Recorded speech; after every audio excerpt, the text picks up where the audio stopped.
Kilalanin natin ang 16-year-old Filipina gymnast na si Hailey Garcia na kasalukuyang gumagawa ng ingay sa mga kompetisyon sa loob at labas ng bansa. Yan ang ulat ni teammate Daryl Oclares. Sa edad na 16, isa si Hailey Garcia sa mga inaabangang rising artistic gymnast dito sa Pilipinas. Kamakailan lamang nang nangolekta si Garcia ng 3 medalya sa Gymnastics Association of the Philippines o GAP Challenge 2025. Noong nakaraang Batang Pinoy naman sa GAP Gym sa Intramuros, Maynila, isa si Garcia sa mga most bemedaled athletes matapos makupo ang 5 ginto.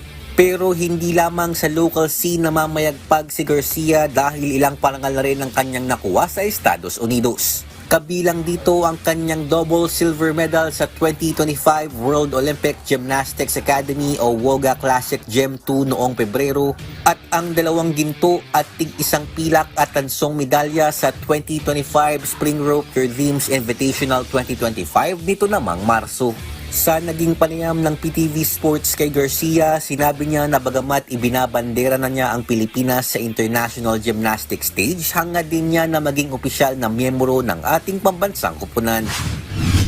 Yes po, I really want to be able to compete sa Asian Champs and SEA Games which is this year. So I'm working hard po para ma-achieve ko po yung goals ko. Kung makapasok po ako sa national team, may chance po na pwede na rin po ako mag-SEA Games this year.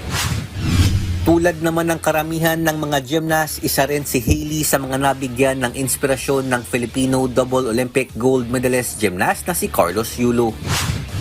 It gave me po a lot of hope po at I was very excited po para sa kanya at siya po ang naging inspiration ko at ang dahilan kung bakit ko po rin gusto pumasok sa national team at kung bakit ko po rin ako gusto mag-Olympics.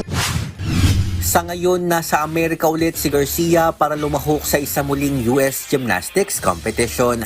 Dito ay patuloy niyang hahasain ang kanyang galing, bitbit ang pangarap na maging isa sa mga pinakamahusay na Filipina artistic gymnast sa hinaharap. Daryl Oclares para sa Atletang Pilipino para sa Bagong Pilipinas.